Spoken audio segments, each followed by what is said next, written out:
Gracchus raconte, présente, ma gueule. Enchanté. 1000 abonnés, dis donc. Ouais, on a bien peu de choses. Eh ben, ça fait plaisir. On se prendrait au jeu. Et c'est là que l'idée m'est venue, pas trop saugrenue, de me présenter à vous en chair et en pixels. Alors, arrête tes conneries. C'est un connard!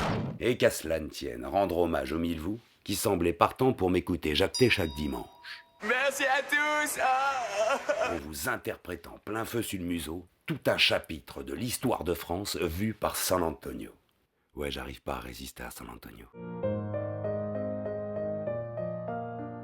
Mais dis donc, c'est qu'il joue le vrai, hein? C'est ma morphine, c'est ma coco, quoi. C'est mon vice à moi, le perlo. C'est parti. L'histoire de France vue par San Antonio. Avertissement. Ce livre associe le commun avec le très respectable annuaire des téléphones, c'est qu'on n'est pas obligé de le lire en commençant par le commencement. Oh, mais pas du tout. Comme beaucoup de gens, il n'a, j'en conviens, ni queue ni tête, ce qui facilite grandement son exploration. Si une période de l'histoire de France, ouvrez le banc, vous intéresse particulièrement, cherchez à la table des matières qui la concernent et commencez par elle afin de vous mettre en train. Si vous n'avez aucune idée préconçue, et si vous ne faites pas la différence entre Charlemagne, Napoléon III ou Charles XI, vous n'êtes pas forcément intelligent. Ouvrez donc ce bouquin n'importe où et laissez-vous aller, comme le fait tout au long de cette narration mon camarade Bérurier. Oh, oui. Ne laissez pas traîner ce livre à la portée de toutes les mains. Il est très instructif, certes, mais il n'est pas pour autant destiné aux enfants de cœur.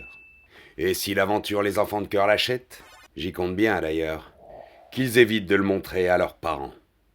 Ce petit avertissement est uniquement destiné à vous exciter un brin tous, car il faut toujours donner aux adultes l'illusion que certaines lectures leur sont réservées, tout en faisant croire aux enfants que ces mêmes lectures leur sont interdites.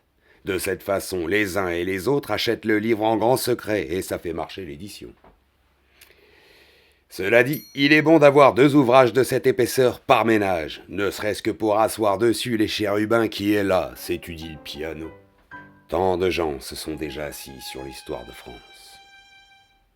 San Antonio. À tous les étudiants de France, qui sont mes amis, et à Patrice Dard, dont je suis l'ami. San Antonio. Avant-propos, hors de propos, mais qui vient à propos. La maison parapluie ressemble à une étable lorsque les vaches sont au champ.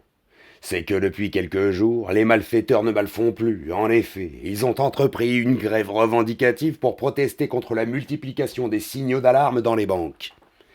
Non pas que ces appareils bruyants les gênent particulièrement dans l'exercice de leur profession, mais ils incitent les employés de banque à l'héroïsme. Conséquence directe, messieurs les hommes sont obligés de leur tirer dessus afin de les faire tenir tranquilles, ce qui leur vaut de graves ennuis lorsque d'aventure nous les arrêtons.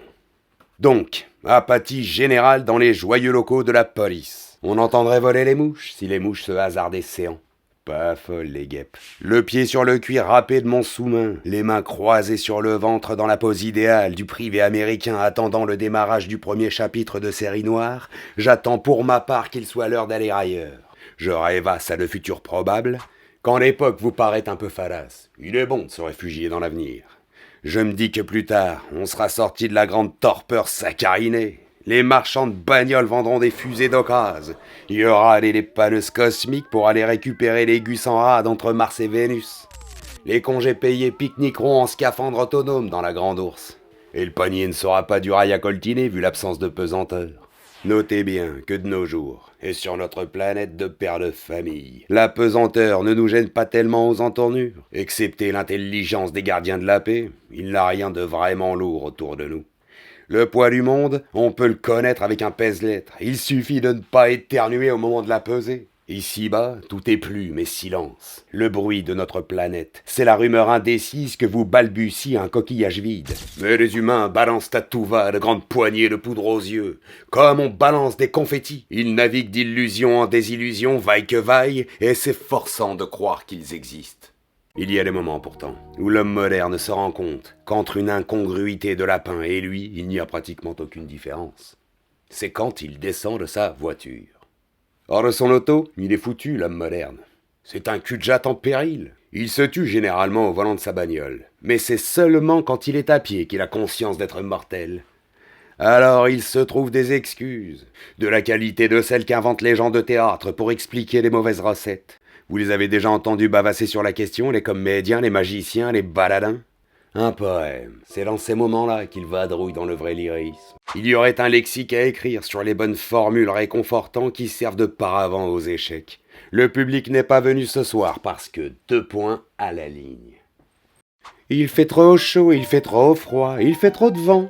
Parce qu'on est en début de mois, parce qu'on est à la fin du mois, parce qu'on est au milieu du mois, parce que c'est lundi, parce que c'est mardi, ou mercredi, ou jeudi, ou vendredi, parce qu'on est samedi et que demain ça sera dimanche, ou parce qu'on est dimanche, veille de l'impitoyable lundi. Il est resté chez lui, le public, parce que c'est le terme, et parce qu'il a changé de bagnole, parce qu'il y a l'homme du XXe siècle, le perfide, à la télé, parce que De Gaulle parlait, parce que le Premier ministre ne parlait pas, parce que ça va être Noël, parce que ça a été Noël, parce qu'il se réserve pour le salon de l'auto, parce que la reine de Patagonie est en visite officielle à Paris, parce qu'il va y avoir des élections, parce que la vie augmente, parce que c'est la rentrée des classes, parce qu'il y a des grippes, parce qu'il ne saurait pas où garer sa voiture.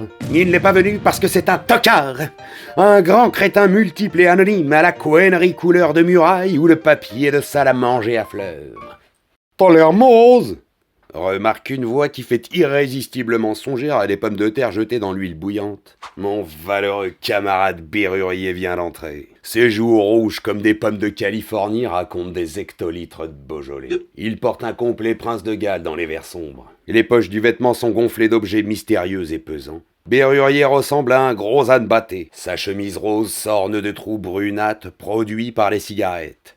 Sa cravate bleu ciel sert d'écrin à un reliquat de jaune d'œuf. Il ne s'est pas rasé depuis l'avant-veille. C'est un exploit inexplicable que réussit Beru de façon permanente. On peut le voir quotidiennement. Il est resté pas rasé de 2 jours avec une constance qui tient du prodige. Son chapeau de feutre au bord large et gondolé lui compose une auréole couleur de margelle. Saint Beru, introuvable sur le calendrier, mais connu dans tous les bistrots de paille. Je considère avec cordialité les 110 kilos de brave homme proposés à mon amitié. Le haut du pantalon est dégrafé et il manque 3 boutons à la chemise rose, si bien que le contemporain du gros a une vue imprenable sur son nombril tourmenté et ombragé de poils vigoureux et duquel rayonne quantité de cicatrices. « Je suis pas morose, gros, » expliquai-je. Je réfléchis. Il a un rire pareil à un sac de noix vidé dans le grand escalier de l'opéra. Tu m'étonneras toujours, Sana. Réfléchir sans y être obligé, c'est du vice. Il relève de 3 centimètres le bord de son chapeau et essuie un peu de sueur sur son front prolétarien avant d'avouer. Moi, je réfléchis jamais en dehors des heures de travail. Ayant dit, il fait hurler le dossier d'un fauteuil en prenant place sur l'un de ses accoudoirs. T'as lu le baveux ce matin ? Demande-t-il en extrayant un journal qu'il a dû récupérer dans la lunette d'un water public. Non, aujourd'hui mes problèmes personnels me suffisent. Il y a un article marin au sujet duquel je veux demander une explication. Il le dit de sa belle voix, entretenue par Astra. Des spéléologues découvrent des inscriptions dans une grotte de la Côte d'Or. On pense qu'il s'agit de fresques relatant les faits d'armes de Vercingétorix. Intéressant, conviens-je. Mais je ne vois pas pourquoi cette nouvelle t'émeut. Il brandit sous mon nez un cliché représentant la fresque en question. Tu vois, Sana, le mec avec un bito aileron. La flèche dit que c'est lui, Vercingétorix. Effectivement. Juste à côté de lui, il y a son Gaulois d'ordonnance. Tu asperges ? Eh bien. Mate-le attentivement et dis-moi qui ressemble. Je regarde et un sourire velouté par mon physique de séducteur. À toi, grosse pomme. Je te le fais pas dire, exulte sa majesté. Tu me le fais dire, mais c'est vrai. Comment t'expliques la chose ? Facile. Un de tes ancêtres a sûrement été le compagnon de Vercingétorix. Le gros rougit un peu plus, ce qui équivaut à dire qu'il devient violet. Tu crois ? Pourquoi pas ? J'aurais eu un ancêtre qui aurait vécu au temps des Gaulois, moi ? Balbutie-t-il avec une modestie fondamentale qui fait les âmes pures. Tout le monde, mon Beru, tout le monde. C'est une chaîne qui a démarré par Adam ou par un gorille, peut-être même par un poisson, et dont nous sommes provisoirement les derniers maillons. Il hoche son mufle puissant, s'arrache délicatement un poil de nez, torche d'un revers de main l'alarme ainsi occasionnée et murmure. Je vais te faire un aveu, gars. Moi, l'histoire, J'y ai jamais rien pigé. Oh, je sais qu'il y a eu Henri IV, bien sûr, mais je serais pas fichu de te dire s'il était le fils de Jeanne d'Arc ou de Catherine de Médicis. Il hoche sa pauvre tête déserte et continue. C'est kiff-kiff pour les Louis et les Charles. Par exemple, est-ce que Louis XIV a vécu avant ou après Louis XIII? Pour moi, c'est mystère et boule-gomme. Je me paume. Lis un livre d'histoire, ça s'arrangera. Il renifle, gêné. J'essayais, mais je décroche à la 2e page, ça me fait roupiller, j'y peux rien. Son calme paraît en effet désespéré. Et pourtant, Insiste Beru. je sais que ça m'intéresserait. Rien que les bribes que je connais, comme par exemple Napoléon et Richelieu délivrant le tombeau du Christ à Mathusalem, ça me passionne pire que les bandes dessinées de François. Il regarde ses ongles déguisés en fer-part de l'œil et s'en grignote quelques millimètres qu'il recrache adroitement sur mon sous-main. Si tu voudras, toi qui es calé, tu me raconteras tout ça, qu'au moins j'ai pas l'air d'une truffe quand je sors dans le monde. À Mamou, il pressent un refus et se fait implorant. Enfin quoi, j'ai la photo d'un parent à moi avec Vercingétorix dans le journal et je suis pas foutu de savoir ce qui lui est arrivé. Un cas de conscience se pose pour moi. Ai-je droit de ne pas étancher cette belle soif de savoir? Ai-je droit de laisser croupir le cher Beru dans les limbes de l'ignorance? Cet homme de bien veut savoir d'où il vient et par qui. C'est beau, c'est noble, c'est généreux et combien français. Ce besoin de grimper à son arbre généalogique pour aller dénicher le ouistiti de ses débuts. Je suis certain que t'aurais la manière de m'expliquer le topo, Sana, puisqu'en ce moment on se les roule, plutôt que de gamberger à des choses qui servent à rien. Raconte-moi un peu ce qu'ils ont fait, les berruriers, puisque tu le sais. Je fais claquer mes doigts, ce qui toujours chez moi ponctue mes graves décisions. Ok gros, installe-toi, ouvre grande tes portugaises et tâche de ne pas t'endormir si tu veux percevoir un seau d'eau à travers la physionomie. Tu y es? J'y ai.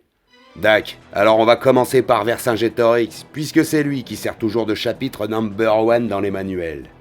Voilà. Première leçon. Vercingétorix et César. Aussi loin que puissent porter nos mirettes de taupe dans le musée Grévin de l'Histoire, on aperçoit, avec ou sans le concours des frères Lissac, qu'un défilé de gars sans gêne, venus d'un peu partout afin de vérifier si notre patelin est bien le pays de cocagne annoncé à l'extérieur. Ces visiteurs ont été, et sont encore, si nombreux, que cette bonne bouille de Durand en est régression, quoi qu'on en dise. Si tu ne m'en crois pas, consulte l'annuaire. Est en droit de se demander s'il existe réellement une race française, tellement les chiens de ses aïeux ressemblent à leurs voisins de palier. Parce que chez nous, c'est kiff-kiff le burlingue des objets paumés. Tout ce qui radine sur le territoire nous appartient au bout d'1 an et 1 jour. Pour être français, il suffit d'habiter la France. Car à l'inverse de ce qui se passe dans les autres pays, ce ne sont pas les Français qui font la France. Ils auraient plutôt tendance à la défaire. Mais la France qui fait les Français. Arrête un peu tes divagations, Supplie Beru. Je me paume. Qu'entends-tu par là, gars? Je considère cette bouille d'Arien congestionnée et je m'explique. Prends un Suédois par exemple, ou bien un Coréen ou un Bulgare. Bref, prends n'importe quoi sauf un Anglais, cette race occupant une place à part dans la famille des mammifères bipèdes et bimanes, et expédie ce Suédois, ce Coréen ou ce Bulgare dans un pays autre que le sien. Mettons en Espagne. Ça donnera quoi? Simplement un Suédois, un Coréen ou un Bulgare habitant l'Espagne.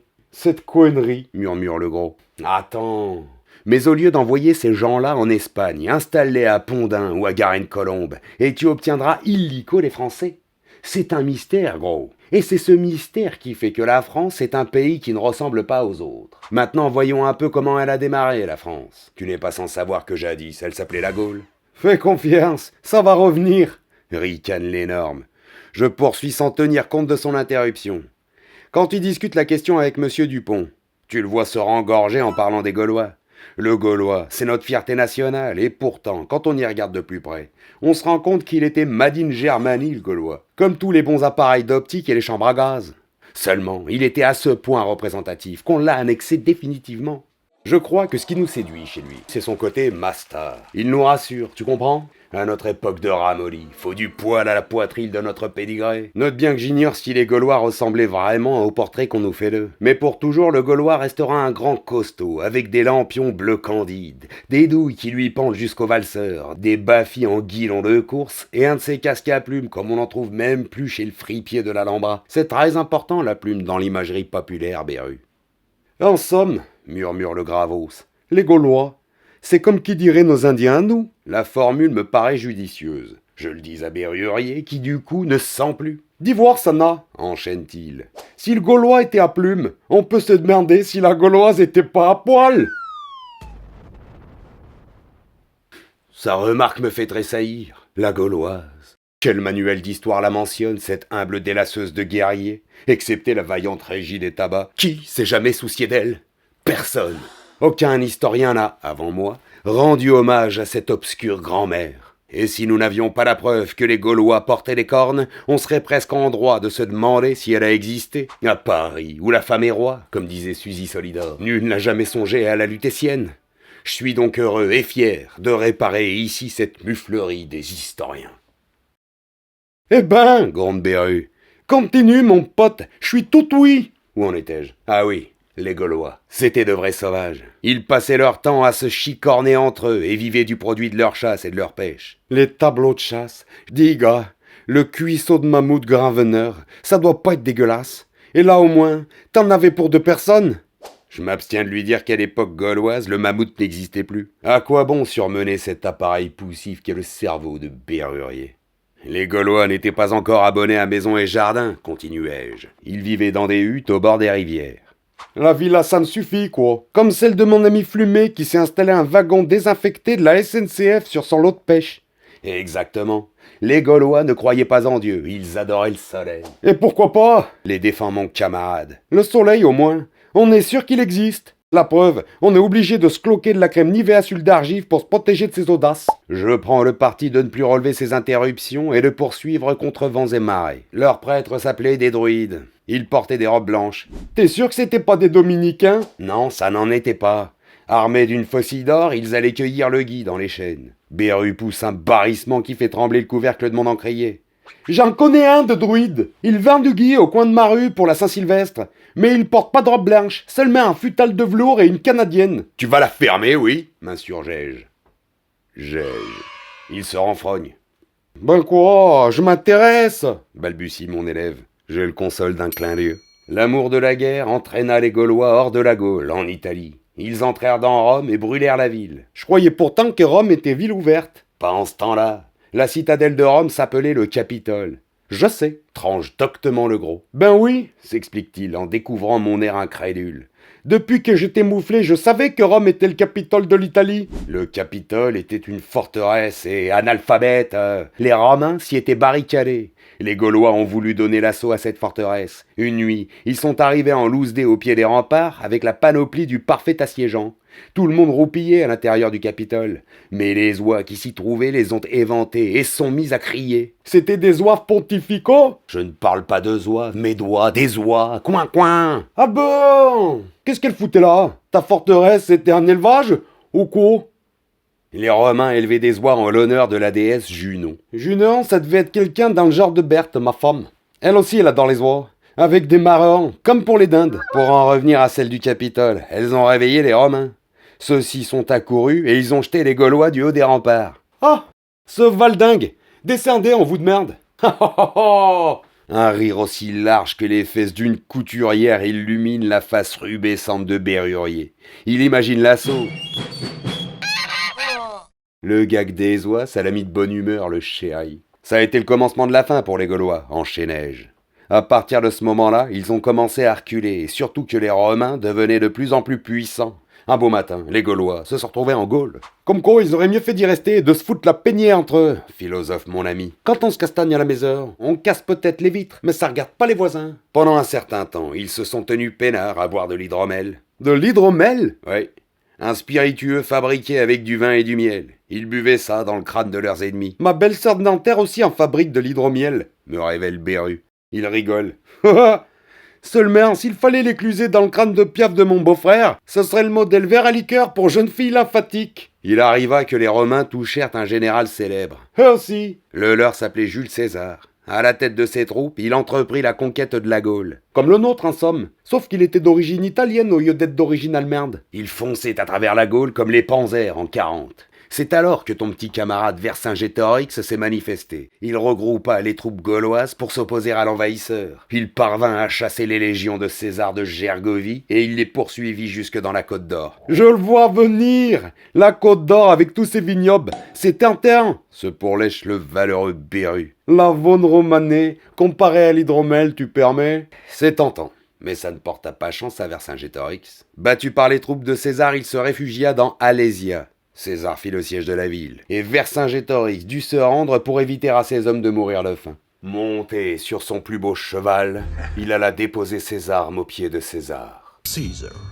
Comment est-ce qu'ils pouvaient mourir de faim s'ils avaient encore des bourrins? S'étonne le gros. Le steak de canasson, c'est pourtant fameux, surtout avec des pommes frites. L'histoire reste évasive à ce sujet. Et qu'est-ce qui lui arrivait à Vercingétorix? César le fit prisonnier, et il l'envoya à Rome où il le fit égorger 5 ans plus tard. Ainsi donc, pour conclure cette première leçon, gros, il faut convenir que notre histoire commence par une défaite.